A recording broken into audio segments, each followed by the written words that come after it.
প্রসিকিউশনের বিজ্ঞ প্রসিকিউটররা যারা আমাকে এই মামলা পরিচালনায় সাহায্য করেছেন, তদন্ত সংস্থা যারা বাংলাদেশের 56,000 বর্গ মাইলের বিভিন্ন জায়গা থেকে এভিডেন্সগুলো কালেক্ট করেছেন, বাংলাদেশের আপামর জনগণ যারা এই বিচারের জন্য প্রসিকিউশন টিমকে সমর্থন জুগিয়েছেন, সাক্ষ্য প্রমাণ আমাদেরকে সংগ্রহ করার ব্যাপারে সাহায্য করেছেন, সকলের প্রতি প্রসিকিউশনের পক্ষ থেকে আমরা গভীর কৃতজ্ঞতা জানাচ্ছি।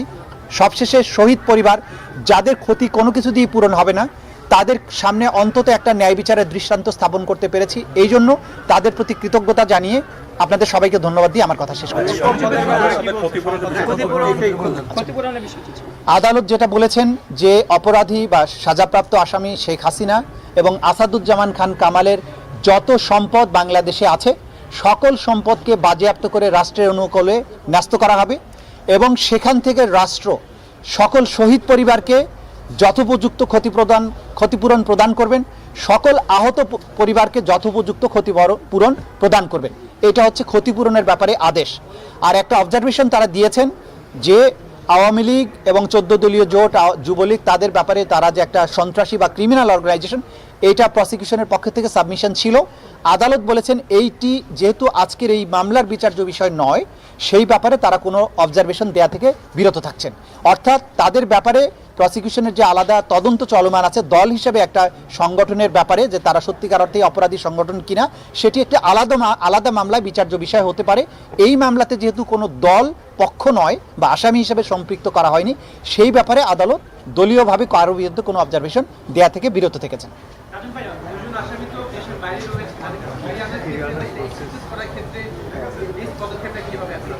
যে আমরা ইতিমধ্যেই বলেছি যে দুজন আসামি পলাতক রয়েছেন তাদেরকে ফিরিয়ে আনার ব্যাপারে রাষ্ট্র দুই ধরনের পদক্ষেপ নিতে পারেন। একটি হচ্ছে ভারতের সাথে সম্পাদিত 2013 সালের যে অপরাধীর বহিঃসমর্পণ চুক্তি, অর্থাৎ এক্সট্রাডিশন ট্রিটি 2013, সেই চুক্তি অনুযায়ী আমাদের এখানে যেহেতু মানবতা বিরোধী অপরাধের দায়ে তারা সাজাপ্রাপ্ত হয়েছেন, তাদেরকে বাংলাদেশ ভারত সরকারের কাছে ফেরত চাইবে এবং ভারত সরকার যদি আইনের শাসন ন্যায় বিচারের প্রতি শ্রদ্ধাশীল হয় তারা সেই আসামিদেরকে ফেরত প্রদান করবেন এবং তাদেরকে বাংলাদেশে ফেরত আনার মাধ্যমে তাদের উপরে যে সাজা দেয়া হয়েছে সেটা কার্যকর করা যাবে। দ্বিতীয় যে প্রক্রিয়া আছে সেটি হচ্ছে যে ইন্টারপোলের মাধ্যমে, যেহেতু একটি বাংলাদেশের একটা ট্রাইব্যুনাল থেকে উপযুক্ত আদালতের থেকে তাদের মৃত্যুদণ্ড প্রদান করা হয়েছে, তাদেরকে ইন্টারপোলের মাধ্যমে গ্রেপ্তার করে বাংলাদেশে এনে সেই সাজা কার্যকর করা যেতে পারে। এই ব্যাপারে বাংলাদেশের স্বরাষ্ট্র মন্ত্রণালয়, পররাষ্ট্র মন্ত্রণালয় সম্মিলিতভাবে প্রয়োজনীয় ব্যবস্থা গ্রহণ করবেন।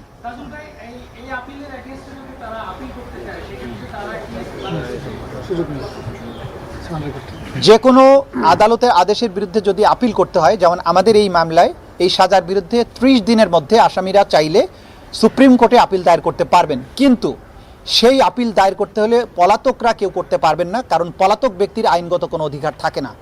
তাহলে আপিল করতে হলে তাকে অবশ্যই এসে বাংলাদেশে আত্মসমর্পণ করতে হবে এবং জেলে গিয়ে তিনি তখন সুপ্রিম কোর্টের কাছে তার সাজার বিরুদ্ধে আপিল দায়ের করতে পারবেন। যদি আত্মসমর্পণ না করেন তাহলে তার রাইট অফ অ্যাপিল থাকবে না। এই মামলার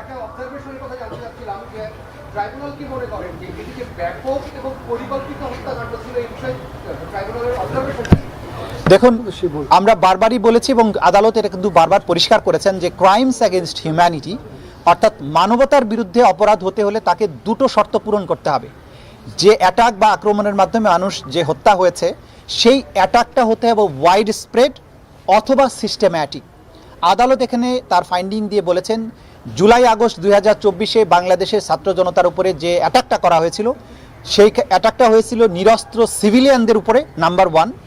নাম্বার 2, এটা ছিল ওয়াইড স্প্রেড, ব্যাপক মাত্রায় আক্রমণ, কারণ বাংলাদেশের almost every part of the country এই অ্যাটাকটা পরিচালিত হয়েছে।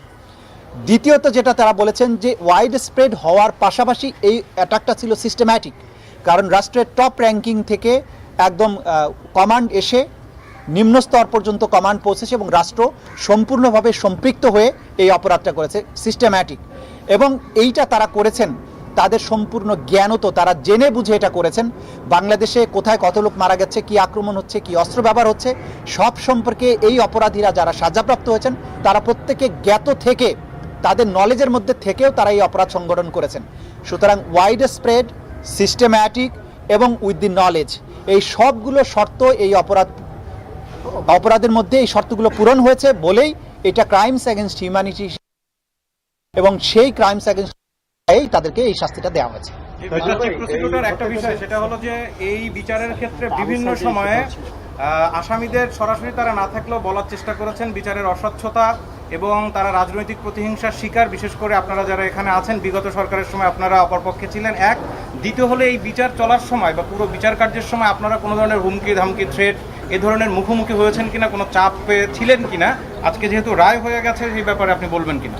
দেখুন, ইতিমধ্যে কিন্তু আদালত তার অবজারভেশনে বলেছেন যে এই আসামিরা বিচার চলমান থাকা অবস্থায় মামলার সাক্ষী, বিচারক এবং ট্রাইব্যুনালের সাথে সংশ্লিষ্টদেরকে হত্যা করার, তাদের বাড়িঘর জ্বালিয়ে দেওয়ার হুমকি দিয়েছিলেন এবং সেই দায়ে কিন্তু আসামি শেখ হাসিনার 6 মাসের কারাদণ্ডও হয়েছে। সুতরাং এটা প্রমাণিত আদালতের মাধ্যমে যে তারা হুমকি ধামকি দিয়েছিলেন। কিন্তু বাংলাদেশের জনগণ, এই প্রশাসন, এই বিচারের সাথে সম্পৃক্ত কেউই এই হুমকিতে ভয় পাননি। তারা তাদের প্রতি আইন সম্মত উপায়ে যে দায়িত্ব অর্পিত হয়েছিল তারা সেটা পালন করেছেন এবং তার প্রতিফলন আজকের রায়। এই বিচার সম্পূর্ণ স্বচ্ছভাবে পরিচালিত হয়েছে। কোনো কর্নার থেকে, ইভেন স্টেট ডিফেন্স লয়ার থেকেও এই বিচারের স্বচ্ছতা নিয়ে, এই বিচারে কোনো ইনজাস্টিস হয়েছে, কোনো জায়গায় মিথ্যা সাক্ষ্য দেওয়া আছে, এই অভিযোগ কেউ কখনো করেনি, করতে পারবেও না।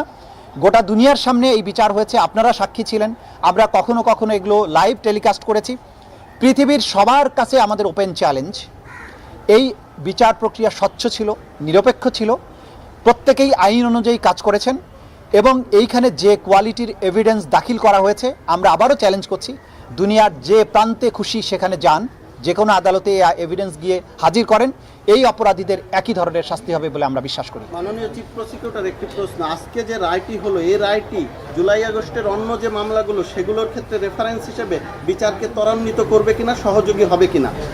ডেফিনেটলি যে এই ক্রাইমস অ্যাগেন্স্ট হিউম্যানিটিতে টপ কমান্ডারদের দায় যেখানে প্রমাণিত হয়েছে, সেটি পরবর্তীতে নিচের টায়ারের যে সমস্ত কমান্ডাররা আছেন বা ব্যক্তিরা যারা ক্রাইমস অ্যাগেন্স্ট হিউম্যানিটির সাথে সম্পৃক্ত, তাদের অপরাধ প্রমাণের ক্ষেত্রে ডেফিনেটলি একটা জুডিশিয়াল ডিসিশন হিসেবে এই রায়টি কাজ করবে এবং সেটা যথা নিয়মে যতটুকু প্রয়োগযোগ্য হবে সেভাবেই প্রয়োগযোগ্য হবে। তবে প্রত্যেকটি মামলায় প্রত্যেকটা আসামির বিরুদ্ধে এভিডেন্সগুলো স্বতন্ত্রভাবেই দেয়া হবে এবং প্রত্যেক আসামিকে তার নির্দোষিতা প্রমাণের যথোপযুক্ত সুযোগ দেওয়া হবে। তিনি চাইলে তার নির্দোষিতা প্রমাণের জন্য তার ডিফেন্স উইটনেসকে আনতে পারবেন, ডিফেন্স ডকুমেন্ট প্রডিউস করতে পারবেন।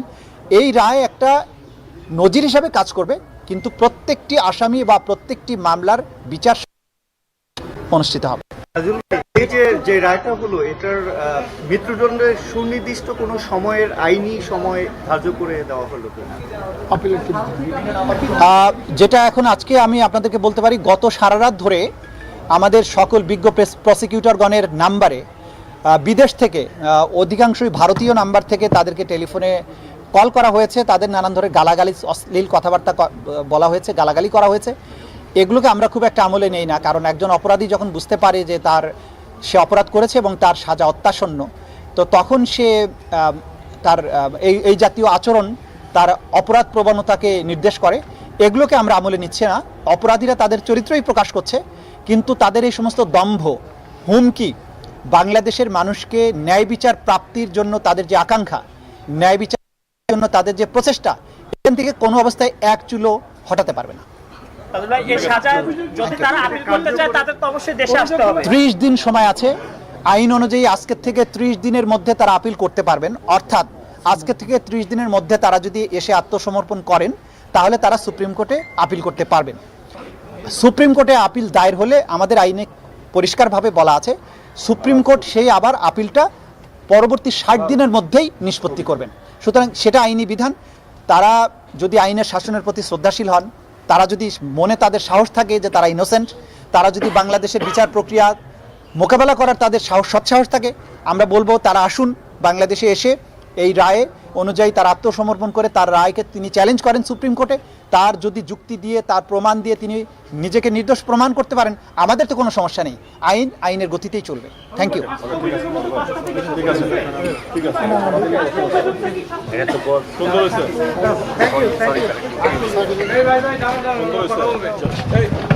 ভাইয়া